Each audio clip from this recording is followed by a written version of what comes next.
Amerika getar-getir kereta api Korea Utara diam-diam bawa ratusan peluru artileri ke Rusia. Terima kasih sudah klik video ini. Tapi jangan lupa guys, klik tombol subscribe karena subscribe itu gratis. Dengan subscribe kamu support channel ini terus untuk upload hampir setiap hari. Ingat, subscribe itu gratis, gak ada ruginya kamu klik tombol subscribe guys. Selamat menonton, enjoy.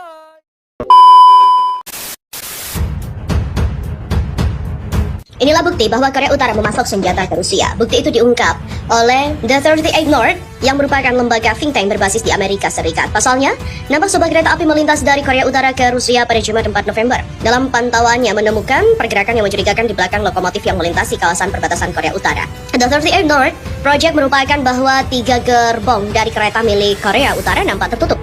Gerbong kereta ini diperkirakan memiliki panjang 200 meter. Kereta tersebut diketahui melaju menuju stasiun Khasan Rusia sekitar 2 km dari perbatasan. Lantas kereta itu sampai di stasiun pukul 2 siang waktu setempat. Kemudian nampak 3 kontainer yang keluar dari gerbong tersebut dan dipindahkan ke sebuah truk di sekitar lokasi. Munculnya gerbong misterius ini sontak memicu pertanyaan publik. Banyak pihak menilai bahwa isi dari kontainer yang ada di gerbong itu merupakan senjata perang yang akan dikirimkan ke Rusia.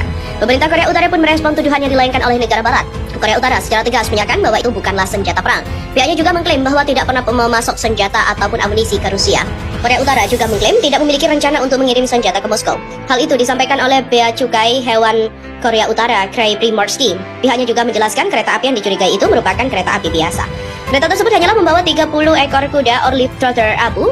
Primorsky juga menambah bahwa kereta tersebut berangkat dari daerah perbatasan Rusia, yakni distrik Kazan menuju Korea Utara. Ia mengatakan kuda itu telah melakukan masa karantina di Susdal dekat Moskow. Pengiriman ini juga merupakan bentuk perdagangan Rusia dan juga Korea Utara yang sempat terhenti sejak Maret 2020 akibat penyebaran COVID-19. Rusia dan Korut justru makin mesra di tengah isolasi negara-negara barat. Rusia dan Korut diduga memperdalam hubungan di tengah isolasi dari negara-negara barat yang mengintai kedua negara itu. Rusia dibidik sanksi karena perangnya di Ukraina, sementara Korut dikecam karena melakukan uji coba senjata terbanyak sepanjang tahun ini. Amerika Serikat pekan ini juga meyakini bahwa pihaknya memiliki informasi yang menunjukkan Korut secara diam-diam memasok Rusia dengan jumlah peluru artileri. Korut kini seperti menuai manfaat yang jelas dari kebutuhan Moskow sebagai teman dekat. Menilik dari sejarahnya, hubungan Korut Rusia pada beberapa dekade lalu. Komunis Korut dibentuk pada masa awal Perang Dingin dengan dukungan Uni Soviet. Korut kemudian juga perang dengan tetangganya Korea Selatan dan AS hingga menuju jalan buntu dalam Perang Korea 3 tahun pada 1950 sampai 1953 dengan bantuan ekstensif dari China dan juga Uni Soviet. Korut kemudian juga sangat bergantung pada bantuan Soviet selama beberapa dekade.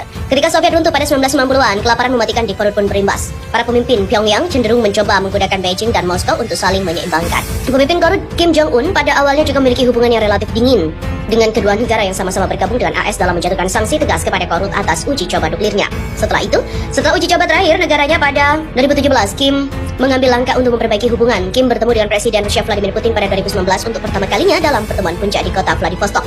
Pada Oktober, Kim mengirimkan ucapan selamat ulang tahun kepada Putin, mengucapkan selamat kepadanya karena menghancurkan tantangan dan ancaman Amerika Serikat. Rusia kemudian telah bergabung dengan China dalam menentang aksi baru terhadap Korut dengan memveto dorongan pimpinan AS pada Mei dan juga secara terbuka memecah Dewan Keamanan PBB untuk pertama kalinya sejak mulai menghukum Pyongyang pada 2006.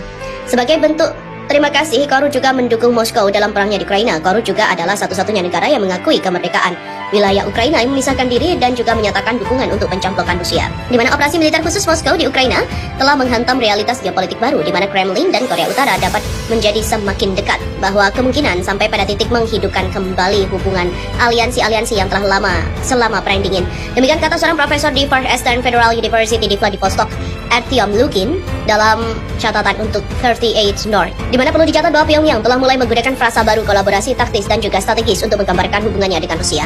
Kendati begitu, baik Rusia dan Korut juga telah membantah klaim oleh AS bahwa Rusia telah berusaha untuk membeli jutaan amunisi dan juga senjata lainnya dari Korut, di mana Korea Utara dukung Rusia caplok wilayah Ukraina, tuduh AS seperti gangster di PBB.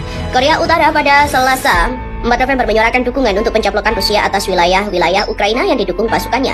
Korut juga menuduh Amerika Serikat, AS, dan juga para sekutunya bertindak seperti gangster dengan pemimpin gerakan PBB terhadap perilaku Moskwa. Di mana pekan lalu, Presiden Rusia Vladimir Putin mengumumkan bahwa Moskwa telah mencaplok 4 wilayah Ukraina yang mengadakan referendum oleh Kremlin di area pendudukan militer Rusia. AS dan negara-negara barat lainnya juga menyebut referendum itu palsu, dilakukan di bawah todongan senjata dan bersumpah tidak akan pernah mengakui pencaplokan itu. Namun Menteri Luar Negeri Korea Utara Jo Chol-su membela referendum untuk bergabung dengan Rusia sebagai hal yang sah dan diadakan sesuai piagam PBB. Ia menetapkan prinsip-prinsip kesetaraan rakyat. kata kantor berita KCNA yang dikelola negara Korea Utara adalah sekutu Rusia. Di mana sebagian besar pemilik mendukung integrasi dengan Rusia, kata Joe dalam laporan KCNA yang dikutip kantor berita AFP. Rusia pada Jumat memveto draft AS di resolusi Dewan Keamanan PBB untuk mengecam pencabutannya. Rusia tidak mendapatkan dukungan untuk memveto, sedangkan China dan India abstain. Joe lalu menuding Amerika Serikat ikut campur dalam urusan internal negara-negara merdeka dan menyalahgunakan Dewan Keamanan PBB.